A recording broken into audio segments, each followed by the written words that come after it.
Hi, everyone. Welcome to another episode of the Black Real Estate Dialogue podcast. Very excited for this episode today. Here with me, I have Eric Friday, also known on Instagram as Real Estate Friday.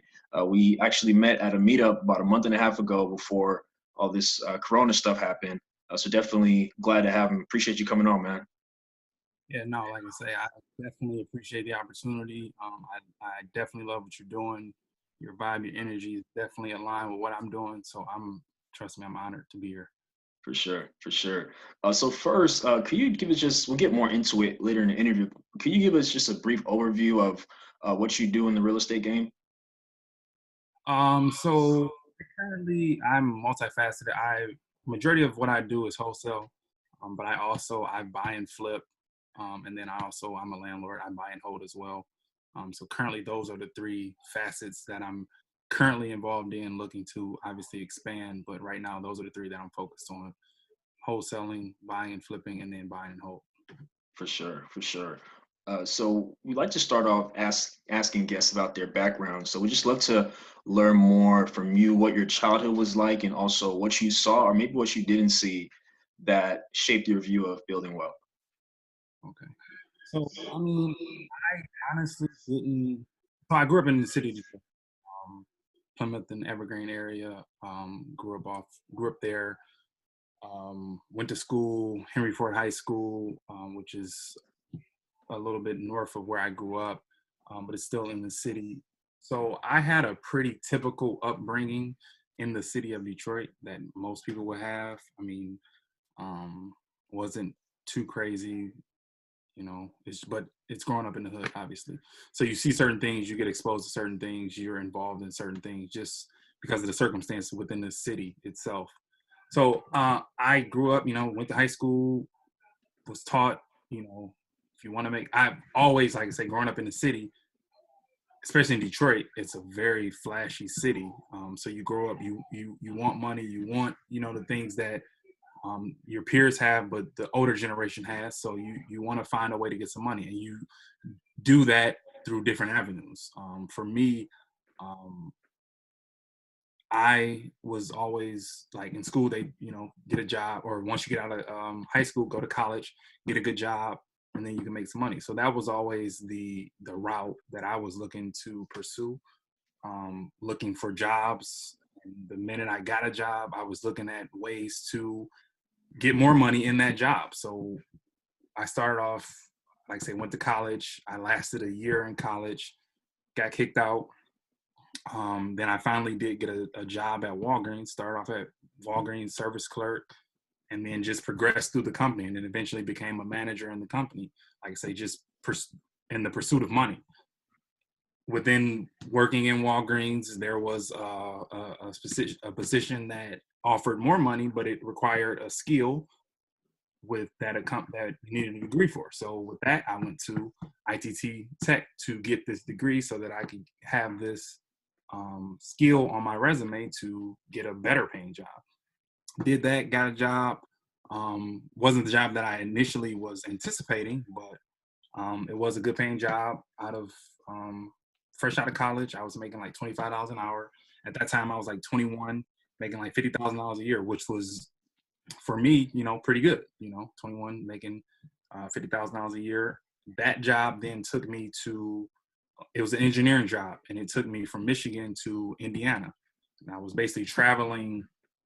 I would leave on Monday morning, and I would be gone in Indiana all the way up until Friday, and then I would come back home. Excuse me. And then during that time, like my son he was about 5 years old at the time. I felt like in kindergarten, like my absence was affecting him. So it wasn't until like a year into that job when I really had a mindset shift, say like, I can't do this. I can't work 40, 50 hours a week, especially out of town, to provide for my family. It's just not worth it. So that's when I just start really exploring different options to make money. And I just happened to come across an interview on The Breakfast Club with Jay Morrison, and he was talking about real estate investing. And at the time, I knew nothing about it. This was 2013, 2014. I knew nothing about it. to go back to like in our city, 2008, like houses were literally on the market for $500. During that time, like I said, that was around the time that I got that job, making $50,000 a year. I could have purchased multiple properties at that price. During that time, though, I wasn't focused on anything but, all right, I can go to work, make some money. I can come back to the hood and enjoy the money with my people, like celebrate, drink, have fun, girls, all this nonsense that doesn't make sense at this point. So that was in 2008 when I really could have gotten into real estate, but my mindset just wasn't on it. And I even had people at that time telling me about, you should buy this house, but it just wasn't where my focus was. So 2013, like I say 2014, I found that interview with Jay Morrison. He was just talking about, real estate investing and how some of the wealthiest people in America, their vehicle to that is real estate. And the main thing that stuck out to me was the wholesaling aspect. He was just describing how you could make a certain amount of money without having much money to begin with. And that was very attractive to me. So I started learning and teaching myself. I joined his school. I also went on to join another company that I'm not going to say because I really don't want people to go that avenue, because I feel like it's just, it was one of those guru Got you. Schools. Yeah. Doing that, huge amount of money, and really just immerse myself in real estate. And that's really was the click, and that you can make some money actively doing wholesaling and buying and flipping, but more importantly, you could get some income like a check, but without exerting the amount of work needed, which was buying and holding. So that was really like the spark for me to really just get into real estate. Like I said, I wanted something different. I was seeing people working, because I was an engineer working in a plant in Indiana. Mm-hmm. People, work 30, 40 years to just retire and then still go back and find another job. And I just knew that wasn't what I wanted. So I started exploring real estate, and that was, like I say, in 2014. For sure. So walk us through what your first real estate transaction was like. Was it a wholesale deal? My very first real estate transaction was I bought a house from our Wayne County, the county I grew up in, Wayne County in Michigan. I bought a property in 2015 from that tax auction. It was a tax auction. I bought that property for $1,000. It was actually it was 2 doors down from the house that I grew up in. And once my mindset shifted, once I had that mindset shift, like a year and a half before then, I used to tell people, like, I'm gonna buy that house. Like, no one's living there. I'm gonna buy that house. So 2 years later, I ended up buying it, like I say, $1,000. I had to pay the back taxes, which were about $1,200, and I was a homeowner. So that was my very first real estate transaction. I don't know if you want me to get a little bit more into what I did with it, but that was the very for sure. Okay, so I purchased it, like I said, $1,000. I've had to pay the taxes, which were about $1,200. And my plan was to actually move into the property at the time. So, and this was a mistake on my behalf, that I tell people, definitely know what you're going to do with the property, or at least have multiple exit strategies before you even buy the property. Because I bought that property thinking that I was going to move into it, and I rehabbed it like I was going to move into it. So, you got to think, the common person, if you're going to live in a house, you're going to make it to your standards. You might make it nicer than the property that you might just be renting out. So that's what I did. I really, this is a C-class neighborhood. It's a nice block, but the rent's over there, $750 for a 3-bedroom. I get $675, and it's a 2-bedroom. But I made it really, really nice. Contrary to that same sentiment is that I did make it nice enough to attract a good enough tenant to where I still have that tenant and he still pays me monthly. So I do look at things differently in that aspect, that anything that I rehab, or whether it's a flip or a rental, I do make it nice. I'm not a slumlord. I want to attract the best tenant. So that is one of the good aspects of that. But I ended up spending a little bit too much on that rehab because I thought I was going to move into it. But all in all, I bought it in 2015. It took me a year to rehab that property. This property is 700 square feet. It's not a big house, but because of where I was at, I was doing the rehab myself, basically. I did a majority of it. I didn't do all of it myself. I had a plumber come in. I had my uncle actually, who's like, he can build a house from the ground up. He helped me with a lot of things.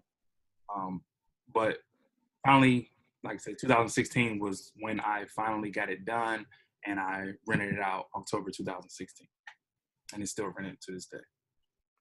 Sure, for sure. So it seems like you learned there were a lot of lessons to take from that first transaction, but at the same time, it must have felt great just to finally, you were doing the research and studying, and it must have felt great to finally have purchased something to finally see the rehab through and have someone in it when all was said and done. Yeah, no, I mean that honestly, that is probably one of the key factors in why I'm able to rehab like I do now, and how I'm able to handle properties, because I know firsthand what it takes to rehab a property. I know the costs associated. I know things that pop up that aren't foreseen. And it really just gives you that, what a lot of gurus preach is that skin in the game aspect of things. It's like I went through everything. Like when I literally blood, sweat, and tears, I literally experienced that with that property. Like it's really nothing that I haven't done now to this point. So it's definitely gratifying to when I finally, especially it took a year. So to know that and to have it and for it to still be generating income for me at this point, no, it's a ton of lessons learned. It's a lot, like there's no losses, even though, Yep. are technically losses, but it's all lessons, and I definitely appreciate it for sure. For sure. And what was it like just being a new investor and just taking the rehab into your own hands? What was that experience like? Just figuring out like how much rehab did it need, and what was it like just figuring out how to get it done?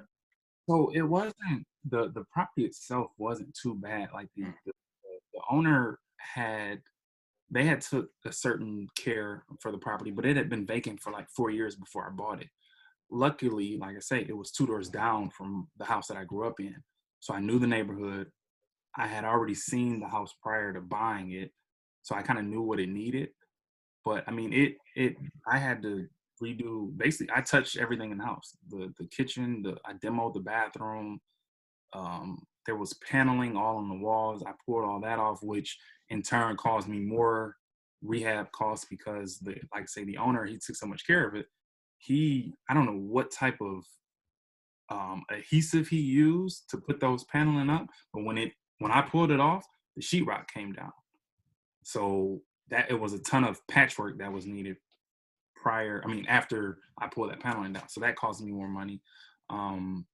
Like I say, I demoed the bathroom, the bedrooms, new paint. I had to sand all the floors.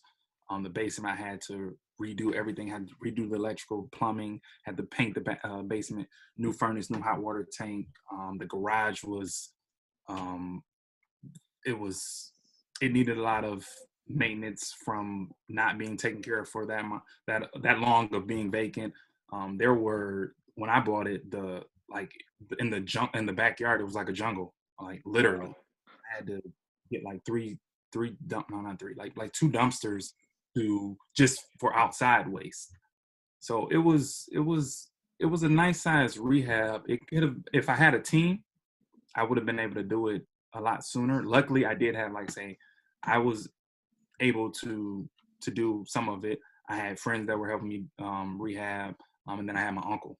So, but all in all, I mean, just doing a rehab, especially your first property, it was rough. Like I say, it was really blessed with tears. The benefit is that I paid $1,000 for the house, so Right. it's almost like you can't lose at that point when you know you can rent the house for $650, $700. Right. So For sure. How much rehab do you think you put into the house? it was about 15,000. Okay. Um, and I use one of the things too, though. I use credit cards to do it, which I probably would not if if I could rewind time. I wouldn't do it that way, just because I was just learning. That was my first one. A lot of people were telling me, yeah, just use your credit cards. That's like free money To a certain extent, yeah, but it's a rental. So it's not like I get all that money lump sum back. It's like I got this huge rehab that I spent all this money on, and I'm getting monthly payments. So it was definitely a learning curve. I would never buy a rental with credit cards again. Definitely. Or rehab a rental with credit cards. Definitely. Yeah, So you, and when you look at that, $1,000, mhm. $15,000 in rehab, and it's rented out for $675. It's been rented out since 2016. So I've got my money back, but Oh it's yeah, you know sounds like a good deal to me. yeah. Definitely. So you got that first one under your belt, and I know you mentioned you're in three different aspects. You're in wholesaling, you're in buy and hold, and also buying and flipping. So where did the journey go from there after acquiring that first property? It went straight to mainly wholesaling. That and that I give that to Jay. Like I say, that's how he taught us. Is you start off wholesaling because it's the lowest barrier of entry. You can get in, especially at that time, 2014, 2015. I mean, you could start a marketing campaign for $500, or you could do things for free, or you could put out some bandit signs for a couple $100. The only thing you're doing is you're spending your time, and then from there you go to, all right, you build up that bag of money to be able to either put a down payment down, or you have enough money to partner with someone else to go into rehab. And then from there, once you've flipped bigger bags, now you have enough money to buy a property outright, renovate it, and then put a tenant in there and hold it. And then from there, you go to commercial.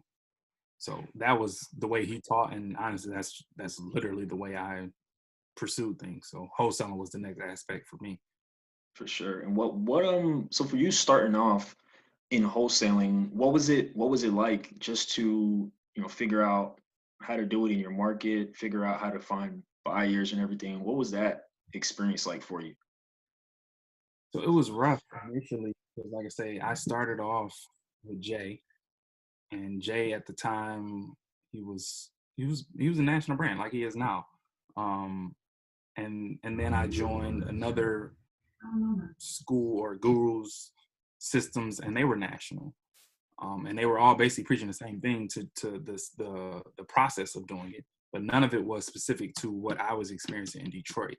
So it was tough for me because not only was it not specific to my market, I didn't have the mindset to understand that, all right, yeah, I got to put out bandit signs, but I got to do this literally every week. Yeah, I need to be sending mailers literally every month, or I need to be posting on Craigslist literally every day. Like, it was things that for me internally, I wasn't prepared for. I was asking for things that I wasn't ready for, honestly. So it was tough. Like I said, I started learning in 2014. It took me to 2016. I bought my house a year later. I didn't finish rehab until 2016. It wasn't until really 2017 when I really got intentional about the wholesaling process and what it would take to truly get a deal and really be consistent with my marketing. So it was tough those first few years. And then 2017 was when I really, like I say, got consistent. My mindset really, really changed, or it graduated from the years prior to that. And I really got serious about it, really. for sure. And what did that first wholesale deal look like? So the very first wholesale deal I got or closed was in June of 2017. And like I say, so 2014 I started, 2015 I bought a house, 2016 I actually got it occupied. And at the end of 2016, after I got that house occupied, and I was, like I said, I used credit cards.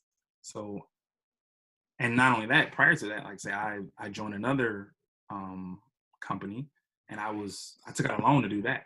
So I had all this overhead. And like after I rented the house, I was like, you know what? This is just, I've invested too much time and too much money into real estate. I gotta really take this serious.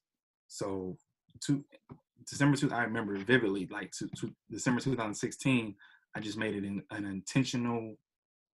I intentionally made myself like get out into the Detroit real estate world. Like, start going to meetups, start networking with people, really get serious about what you're trying to do. January 2017 was when I started marketing consistently. So I started sending mailers literally every week. The first week of January, I literally posted on Craigslist at the time. It was pretty viable. I don't know how viable it is now, but I was posting on Craigslist every day, six ads a day, telling people, hey, I'm buying houses. Also telling people I'm selling houses to build a reputation up. So I did that, like I say, January, first week of January. I get leads in between that time, in between the time that I closed my first deal, but there weren't really solid leads. Finally, in May of 2017, like I said, I've been doing this now for 5 months, literally posting on Craigslist every day, sending mailers every week, going to networking meetings every month, multiple times a week. I got a lead, going to other different things to immerse myself in the real estate world. So I got this lead in May from a Craigslist ad. Guy called me. One thing I will say, and this is still true today, is that, and the guy even mentioned it on the phone. He said, I've called 6, 7 people. You're the first person to pick up the phone. That is one of the key things that, even to this day, like I say, is vital to someone's business, is that you answer, especially if you're wholesaling, you answer the phone when you're sending out marketing. You or someone is answering that phone to take that call. So he called me.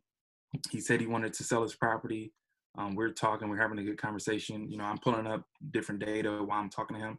And I was like, man, this looks like a deal. What he was asking was very close to what I think I could offer. And basically what I did from that conversation is I reached out to a guy that I had met. I met him previously. I met him in 2014 when I first started, but I got intention about building a relationship with him in 2016 when I got fed up. I reached out to him. His name is Jeremy Burgess, to say, hey, will you help me with this lead?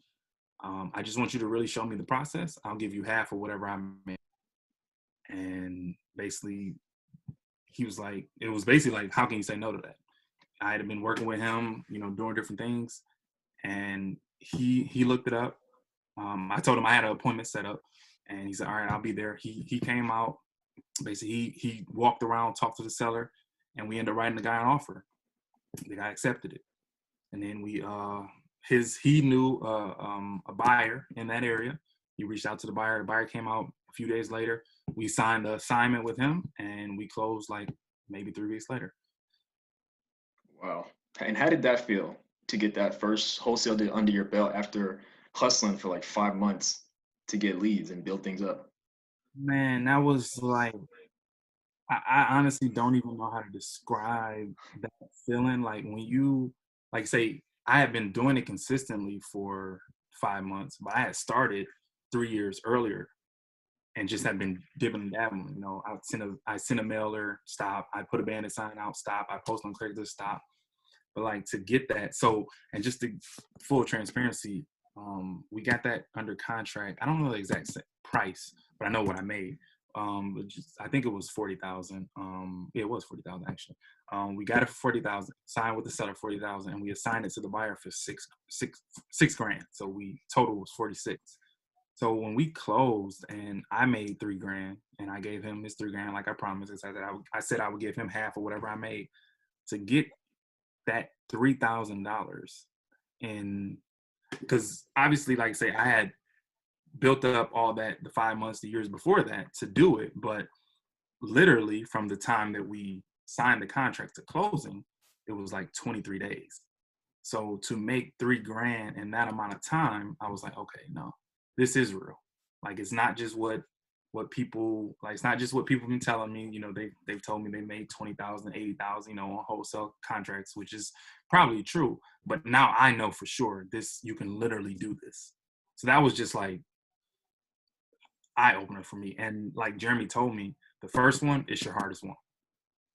It's literally your hardest one. After the first one, you know what to do, you can repeat it. So that's what I did, honestly. For sure.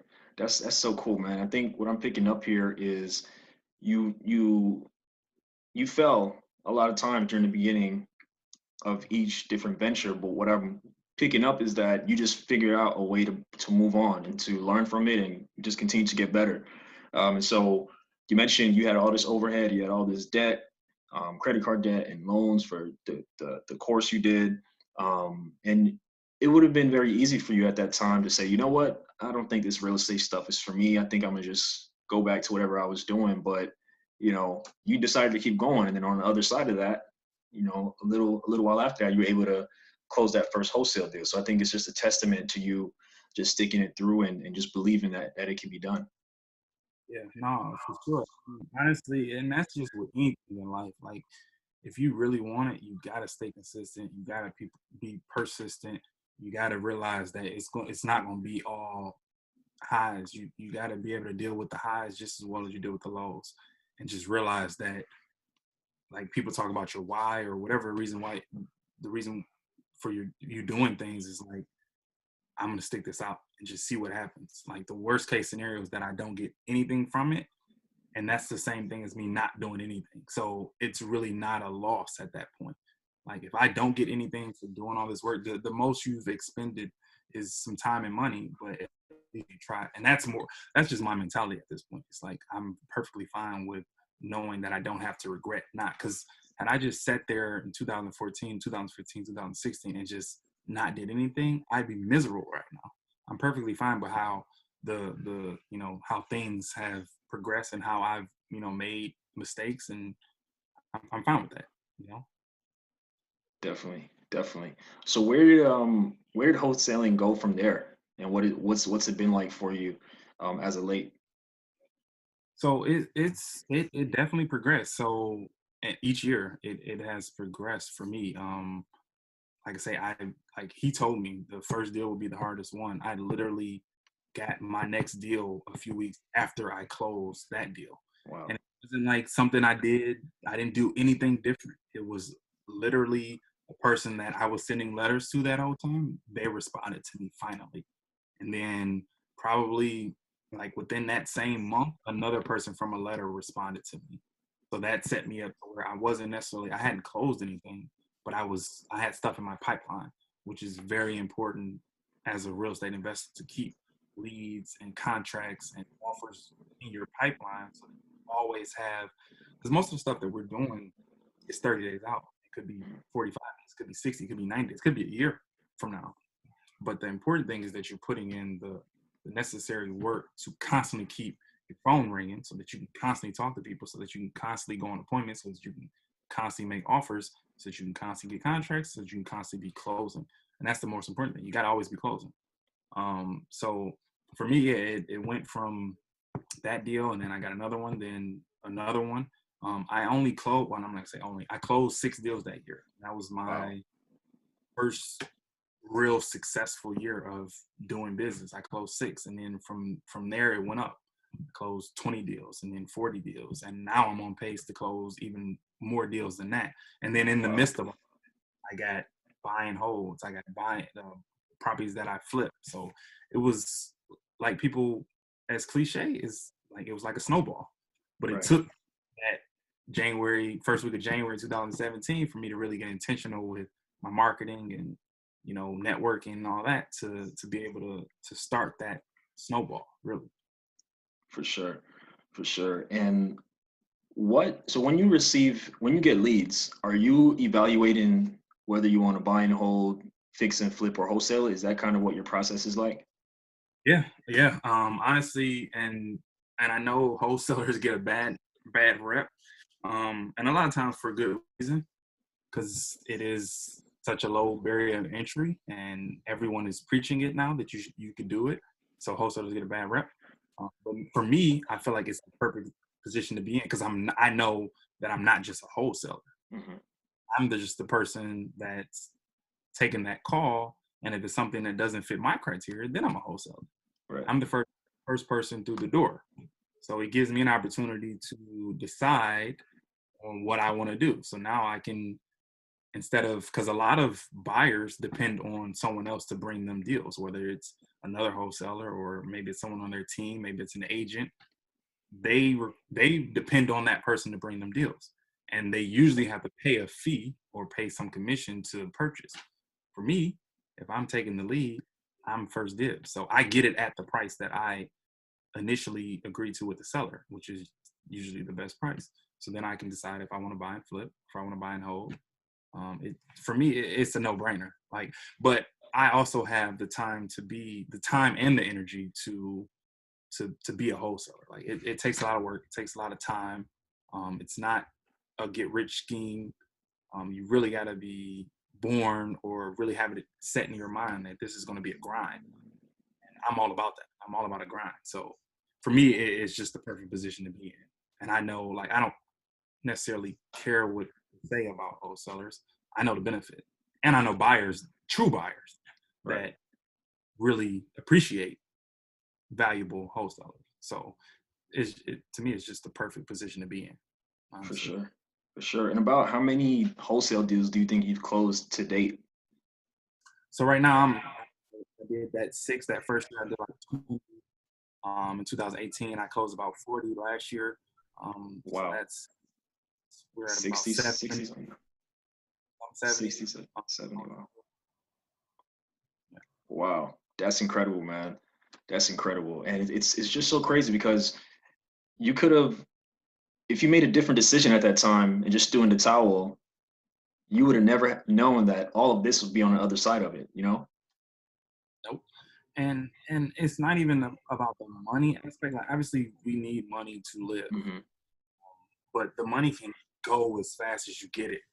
So it's not even the money aspect, just all the relationships I built, um, just the opportunities that I've been presented with, you know, being able, I wouldn't have met you Yeah. at all. So like, the real estate is, it's, for me, it's a vehicle. Yeah. It's not the end all be all. It's just a vehicle to get me to a certain point, to expand on my business, my family, my legacy.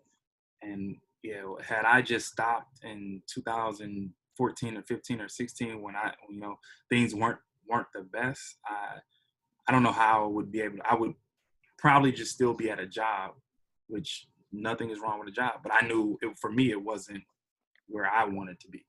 So Right. I don't know. Yeah.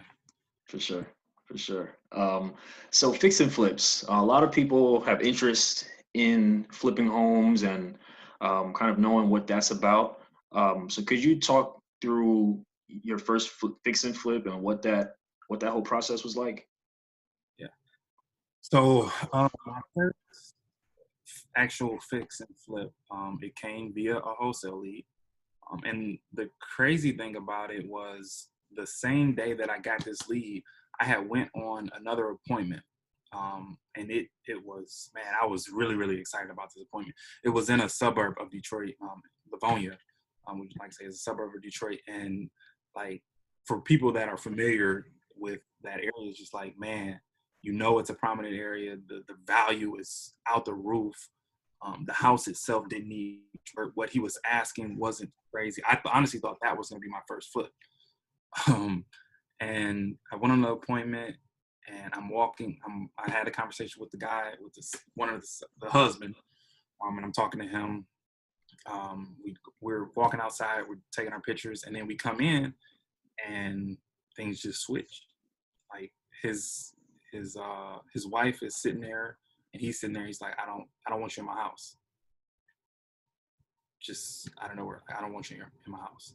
And we kind of had a little weird conversation, and basically he kicked me out. So I was kind of disappointed. I was very disappointed. It kind of irritated me. But literally on the drive home, I got a call from another lead. It was a house. It's in a neighborhood, East English Village in Detroit, which was, like I said, this was 2017. At the time, I knew values in that area houses were selling for $150,000. Talked to the guy, very good conversation. He explained to me that it was a house that he was living in, and he He had his family living in it. He didn't want any. He was tired of dealing with his family living in the house. He was a landlord. He was just tired of it. He had offered to sell the house to his family. They didn't want it, and he just said he was done. Like, and he described the house, and the way he described it, I'm like, wow, like this is a really, really nice house. The way he described it, and he said he only wanted 25,000. Like I say, houses are selling for 150,000 in this area. He only wants 25,000, and the way he's described this house, it doesn't sound like it needs much work. So just saw that. I set that appointment that day. I made sure that I could get over there to the house. He stated that he wasn't able to get me in the house because his family wasn't there, so he didn't want to walk me in that day. But I could take pictures outside, so that's what I did. I took pictures outside. Next day, I met him over there. He took me inside, and exactly how he described that house was exactly how it was. It literally, I could have bought that house for 25,000, done nothing to it, and listed it for 65,000 and sold it. Wow. Like, that's how condition it was in. Which, hindsight, I don't wish I did it that way, but I mean, looking back, it probably would have been a easier move to just do it that way. But anyway, we walked around the house, and I got in my car. I called Jeremy, the guy that I've been doing business with all the way up until this point. And I asked him, I used to always run it by him, like, what do you think? And he was like, I think you should offer him 25,000. And I was like, do you think I should go low? He's like, I wouldn't. And I didn't. So I offered him 25,000. He called his wife right there, and he signed. And that was the very first deal. And like I say, going into it, I could have wholesaled it to another buyer, but I was, again, like I described, I wanted to wholesale, then flip, and then buy and hold. So I just felt this was the perfect opportunity for me to flip. It was a light rehab. There was so much spread to make. Once the rehab was done, like, it just made sense for me.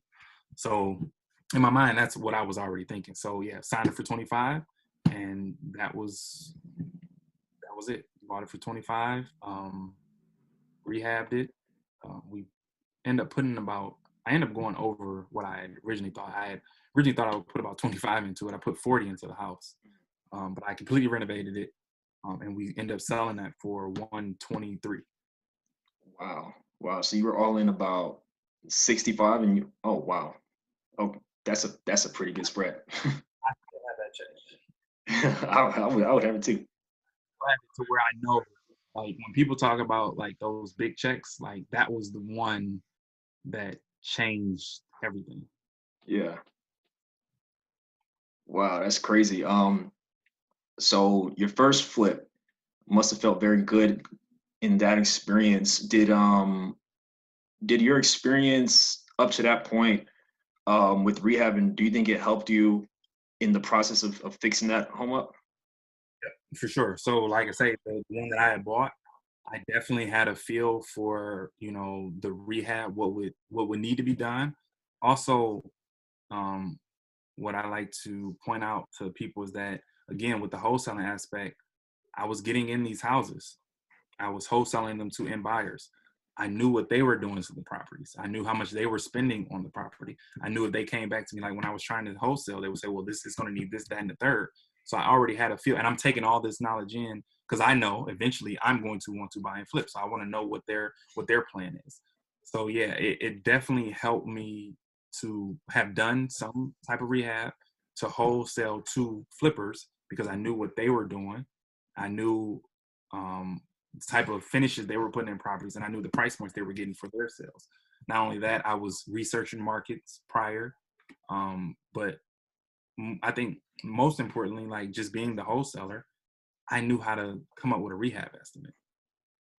And that helped me to say, okay, no, $25,000, this is a deal, and I need to jump on it immediately. So for sure, that helped tremendously. Definitely. And another theme I'm picking up here is that it seems like you were very intentional at every step. So as you were wholesaling, it wasn't just, getting the contract to the buyer. You were also absorbing the knowledge, as you mentioned, the rehab cost. What is the end buyer doing with it? How much are they spending? So I think it speaks to just being intentional, that relationship building. Of course, they don't have to tell you what they're going to do with it, but I feel like, for someone to be that open with their intentions at the end, it speaks to your ability to build relationships. And then with the flip, you were able to identify the opportunity right away. And you also had the end in mind. You're like, you know what, this is the next step for me in order to ultimately continue to be able to buy and hold. Yeah, no, and you mentioned something that I understand to Beyond Win. He's out of Cleveland, Ohio. I don't know if you follow him or not, but I do, yeah. I met the I met Beyond in 2016. I think 2016. He ended up coming to the city with Jay Morrison. They did a day with Jay in the city, and I ended up building with Beyond during that time. And honestly, like I already had, a certain mindset about me, but he just amplified it to where he really preaches building relationships Yeah. and being intentional with your building of those relationships, or being intentional with what you're trying to do, being laser focused. So in meeting him and talking to him and building with him, it really helped me to understand how important things that I was already doing. Like I was already, a stand-up guy. I had integrity. I had morals. People didn't have to question my behaviors. So I already had a lot of the stuff, but you don't realize in business how important that is until you start reaping the benefits of it. And I hadn't reaped the benefits of it in business, but I always thought, that's just the right thing to do. But in talking to him and building with him, it just drove home a point that to constantly be building relationships, add value to those relationships, because you'll reap the benefits. You can't just go out and constantly want to ask people to do this, help you out with this, and you're not adding value to their situation.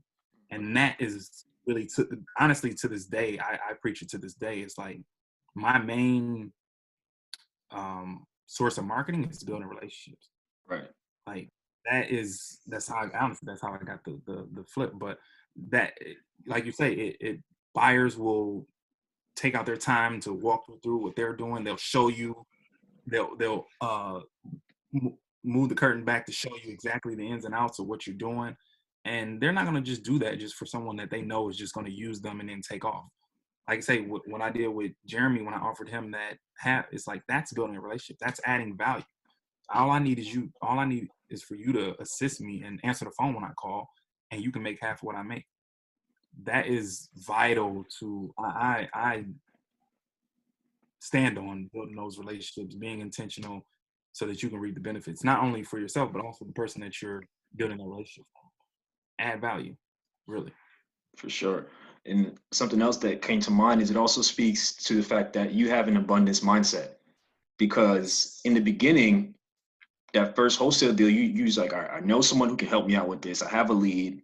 I don't know everything, but I'm willing to give you half if you just help me. And I feel like that was very key in the snowball, because let's say you wanted to keep all the money in your pocket and you thought, oh, maybe you had a scarcity mentality. You said, you know what? I may not have another deal again. I need to keep all this money to myself. Who knows? You probably would not have even been able to close that first deal, and we wouldn't be able to talk. We wouldn't be able to talk about what we're talking about today. 100%. Like I say, I salute um, Jay for the lesson that because I didn't know anything about, real estate. Beyond, he was very impactful to, how I do business. Jeremy, very influential. Definitely, majority of the relationships I have now was not to say that I wouldn't been able to meet these people, but because of the work that I did with Jeremy, and he knew the type of person that I was, he could say, you need Eric. You need a guy to manage your project, you need Eric. You're looking for people to you want to spend some money as far as like private lenders, talk to Eric. You got a deal that you're trying to move that you don't deal with Detroit, send it to Eric. Like Jeremy has been one of my biggest supporters and has introduced me to a vast majority of the people that I still do business with today because of the relationship I established with him. Because like you say, it's an abundance. There is Yep. like, we live in a universe to where we can create we can create anything that we want. So it's no reason to think that, oh, I'm gonna keep this whole assignment fee because I don't want this person to make. I want to make all the money. No, if I can, you can make some money, I can make some money, and then we can grow, and then we can make more money together. It's gonna amplify, and I do that to this day. Like I'm always willing to pay someone half of what I make on an assignment or a percentage of what I make on an assignment just because it gets the deal done. And then not only that, you know that you're dealing with someone that even if we don't sign a contract, you know it's someone that is going to do what they say they're going to do, and you're going to get paid. So I live by that. Like we live in abundance. It's not having a scarcity mindset is going to be detrimental to your success. Detrimental. Sure, for sure. So from there, how did things grow? Were you buying and holding more? And just on the buy and hold side, where have things grown and where are you kind of at with that today? So so that was May of 2017. Um, I have since May of 2017, I have not been buying or selling the property that I own since May of 2017. Literally every month since then, I've either been purchasing a property to rehab, currently rehabbing, buying a property to sell or rent out since May of 2017. So that really honestly just, again, just with the snowball aspect of things, like I bought that property in May. I finished the rehab. It took me about 4 months. Yeah, I finished in September. In August, I was already buying my second buy and flip. So I started rehabbing that one, finishing up the one that I was already doing. I didn't end up selling the previous flip until December of that year. And then I was still working on the rehab that I purchased prior to that. And then by March of 2018, I was selling that second flip, and I literally was buying my next flip that same week. Literally, I sold the previous flip and bought my next flip the same week. And then I was rehabbing that one all the way up until about August. In July, I bought another flip, and then I was rehabbing both of those at the same time. Sold one of those in December. Ended up buying in the midst of all that, bought a buy and hold a few months prior and was rehabbing that one. So it's been a constant. Like I literally have not been in a rehab process since May of 2017. Wow, wow, that's very cool, man. And then when Beyond Win was in town, did you have opportunity to meet Jay Morrison as well? Yeah. So Oh, when nice. so Jay, so it was a day with Jay Hmm. was the event, and Beyond was with him during that time. So the corner class they were doing, actually it was the corner class, but then he was doing the day with Jay the following day.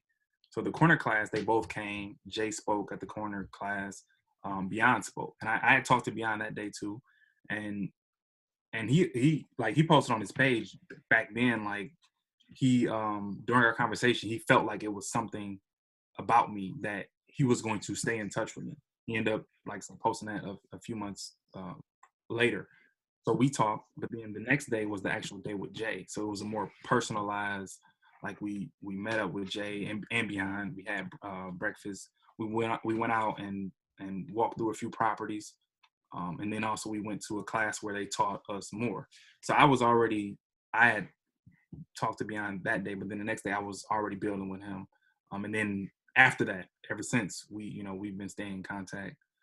Even one of the guys, Ken Woods, who walked us through the properties that day, I'm working with him now. Right. We're working on, building a business together to wholesale and buy and flip and buy and hold.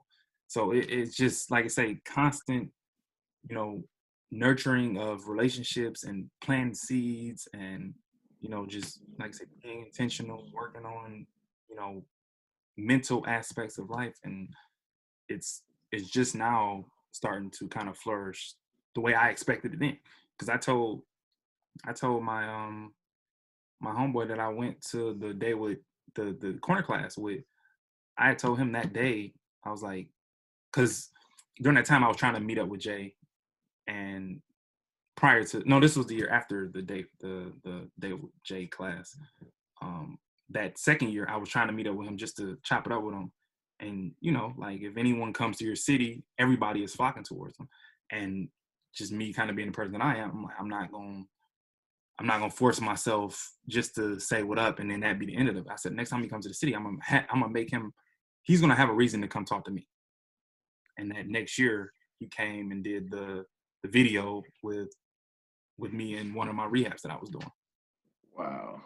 So Incredible, man. it's Incredible. really honestly just being intentional. And really, you gotta really work towards, you know, what you're looking to achieve and be ready for it. Really, that's most important. Be ready for it. A lot of people be asking for stuff and they're not ready for what they're asking for. And I know that was me in 2014, 2015, 2016. I would have messed it up had I got it.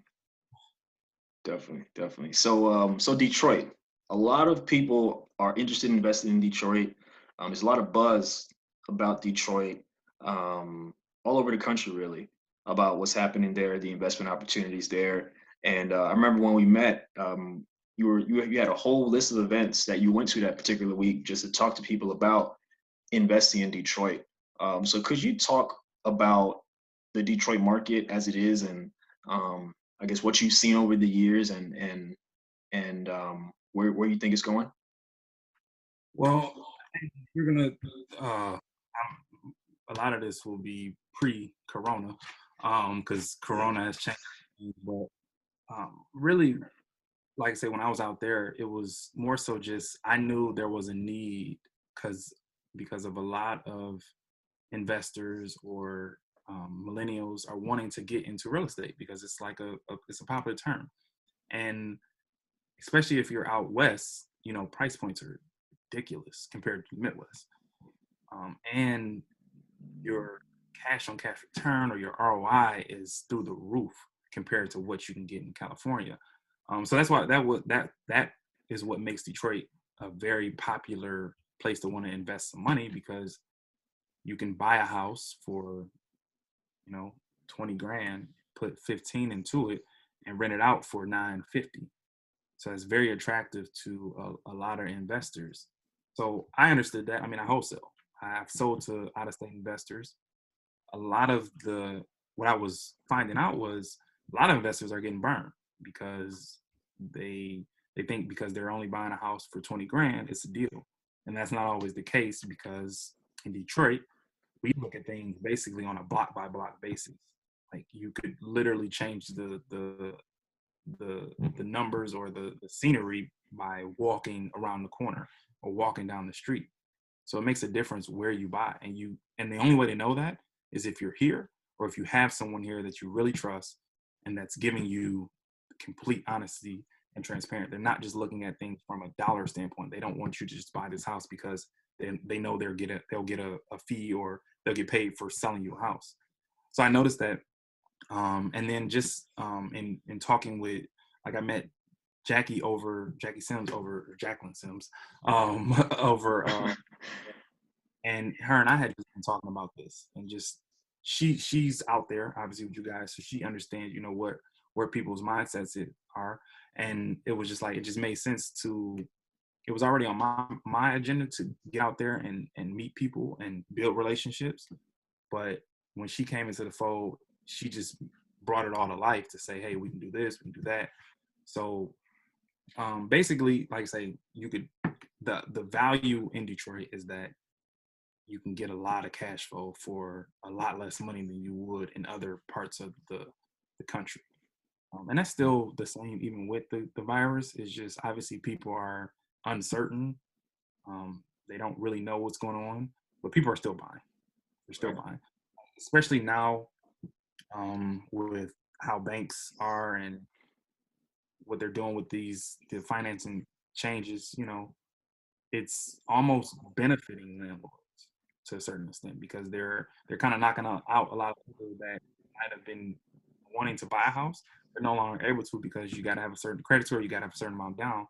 So it's forcing them to rent, which is going to benefit landlords. So it's still a prime city to purchase property in. Like say, I have a 2-bedroom, 1-bath for $26,000. It doesn't need much work. I rent for anywhere from $600 to $700 a month. That's still a good deal on a nice street, not like a war zone. So it's still beneficial. And that's the attraction to Detroit, honestly. It's just that at the price point, you can get a decent property for a lot less than what you would in other places, and then you can rent it out for about the same as what you would do in other places, but for a fraction of the money. So, For sure. For sure. And it seems like a lot of jobs and such are coming back to the city as well. yeah, and that's one of the things that kind of that benefited the city is, when we went through um what we went through in 2006, 7, 8, 9, is that Detroit was so heavily reliant on the automotive industry. Whereas we weren't diversified at all. Basically, when they tanked, the city tanked, and everyone knows the story after that. Now, the automotive industry has pretty much bounced back outside of this virus. And not only that, there's tons of investors that are putting money into not only the automotive industry, but startups and tech companies, and restaurants are doing very well here. It's a place now where millennials want to go because of all the jobs and what they're doing in the city and the neighborhoods. So we have a lot more going for the city now versus 2008, where we were so heavily reliant on the automotive industry. For sure. For sure. I think Dan Gilbert has put a lot of money into the city. Is that right? Yeah, Dan Gilbert pretty much owns downtown. He's definitely he was one of the people who, like, that Warren Buffett mindset. Is like when um, other people are fearful, that's when you get greedy. He was buying things when no one else was buying it, and he moved his headquarters for Quicken Loans. Moved them here, and he really created an infrastructure to succeed. And he obviously, and he was right. Yeah, Right. definitely. Definitely. So what does the future look like? I think what we've seen in just about 4 short years, things have turned around for you completely. You're at a point of basically despair in the beginning where it's like you're at a crossroads. You had to figure out like, hey, am I going to do this or am I not going to do this? And you decided to do it, and you've grown your business to be very successful to this point. So what are some things you want to do in the future? What does that look like for you and your business? So I'm out until I'm not. I don't know. I don't know when I would ever stop wholesaling. I always want to be able to create that need for sellers that just want to get out, and they don't want to deal with the traditional route of selling real estate. And they know that I provide a service that will assist them. And then also I know I can, you know, appeal to buyers who want a property at a good price. So I think I'll always do that. But obviously long term, it's passive income. That's always been the goal. Buy more rentals, eventually transcend into the commercial space. That was next on the agenda. Especially this year was really when I was looking to purchase and get into 10 plus units of commercial space, residential commercial space. Um, Also, I see private lending in my future. That's definitely a avenue that I don't know if people. I know people are familiar with, but I don't know if they look at it like it's a. Um, like I see that as right there with owning rentals, is to be able to put 100 grand out for 3 months and make anywhere from 10 to 18,000. That's a huge advantage to not move. Basically, just press a button on a wire to that. That's passive income at that point. So, private lending, commercial real estate, community. Like it's a lot of things that I want to do in the neighborhood that I grew up in. A lot of I'm working with my brother Fred. He has his nonprofit. That we're going to be looking to do a lot of things in our community where we grew up in. Um, what else? I don't ever see me starting like any classes or anything like that because I'm just so the way. I mean, I invested into something like that, and I didn't feel like I got the value that I did from people that was willing to give me everything for free, and that's just kind of how I move. So I don't ever see me doing anything like that, but I definitely um, um, I'm already in the works with Jamil Strickland, who was another investor here. We've started a Detroit real estate social club where we're looking to, obviously there's meetups and Facebook groups all over the world, but we're looking to add a different element to things and really bring like a community, family type of atmosphere to real estate investing. So that's something that I really want to build on, and then really just be able to teach and pass on things to my kids so that they don't have to, so they're ahead of the game when they get to be 18 and they're at the crossroads. Should I go to college or should I get a job, or should I do this? Like, well, you can do whatever you want because you got things in place. You got rentals of your own, that it's not like you're not in survival mode at that point. You can make a decision based off what really makes sense for yourself, and you can avoid a lot of the mistakes that I made. And then also, not only that, you can avoid a lot of debt that I incurred because I wasn't aware. So that's just where I'm at with it. Like, really just 5, 10 years, 15 years, 20 years down the line, just really building a strong business, but then also a strong legacy that my family can be proud of, and start a generation that thinks completely different than how my generation grew up, at least within my family, if nothing else. For sure, for sure. How speaking of family, how involved is your family, and kind of what's happening now, and your son in what you're doing? So, and as far as real estate, Yeah. well, so right now they're not. I mean, I got a 2-year-old and a 10-year-old. Right now, Yeah. they are a part of my company, which owns assets, so they're in it in that realm. Nice. But and they'll always be like, I talk to my 10-year-old all the time, like, this is why I do this. This is why I go on this appointment. This is why I'm buying this house. This is why you should, like, maybe if you want to do a lemonade stand, do a lemonade stand, or no, don't buy. Don't ask me for $100 for V-Bucks for Fortnite. We can put that, start, maybe get a vending machine to where you don't have to ask me for money anymore. So they're always involved in that realm of me educating them, and then, like I say, they're a part of the company. But they used to be, as far as my mailers, like when I first started sending mailers, I would print them out. My mom would write the envelopes out, and my nephew would fold them and stamp the letters. So that was how I was really involved in them in the beginning. It's like they were like my fulfillment company for my direct mail. Right. But yeah, like I say, now they go on appointments with me.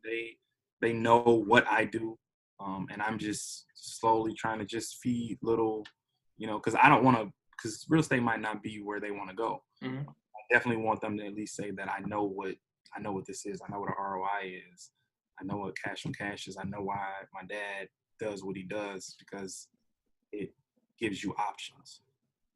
For sure, for sure. And of course, a lot of people in our community, a lot of millennials and just people in general, they're very interested in real estate. As you mentioned earlier, it's something that people are interested in. I guess it's a buzzword. It's something that people know is a good thing to do, if you know what you're doing. So what are some tips you would give, just based on your experience and what you've been able to do? What are some tips you would give to someone just starting out, but maybe they're kind of nervous, they don't know what to do?